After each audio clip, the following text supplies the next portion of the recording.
Hey guys, a very happy Holi to all of you. I hope you're enjoying your day. But before stepping out for your Holi function, make sure you follow some tips and tricks just to avoid that harmful chemicals affecting your skin. So I'm just gonna explain few pointers. Make sure you follow them. Before heading out for the celebration is putting an oil. I am using a baby oil. However, you guys can use mustard oil or any kind of oil you are comfortable with. I always make sure to apply a sunscreen. Here I am using a spray sunscreen with more than 30 SPF.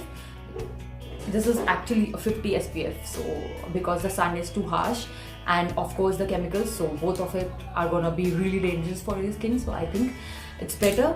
Please moisturize your skin, use a moisturizer and use it along with an SPF. I always apply a base, a kajal and a lipper. See, I have covered my face skin with a base, my eyes which are very sensitive with kohl, and my lips which are equally sensitive with a lipstick. Third and very important thing is your nails.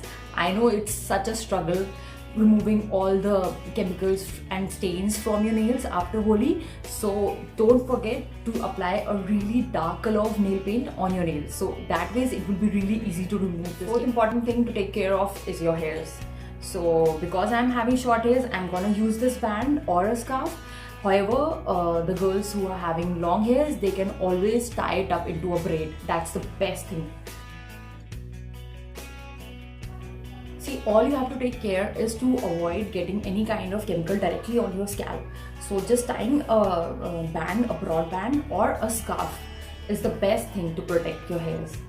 While stepping out, make sure you are wearing a cotton t-shirt.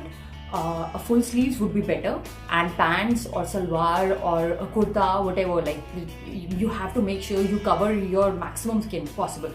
So that ways you are avoiding colors to directly contact. Lastly, make sure you have a pack ready at home so that after you come back, you don't have to struggle looking for something for your skin. You can use either a homemade pack or anything available from the market. I use preferably haldi, besan and curd pack. I hope these tips and tricks help you guys for celebrating your Holi to the fullest. If you have something which I missed upon, please share it with me. I would love to listen. Please like, subscribe my channel and have a really happy Holi. Lots of love. Okay, so there is one rule, that there is no rule in Holi. Happy Holi! Bad. Very happy Holi, guys. Enjoy. Keep spreading love.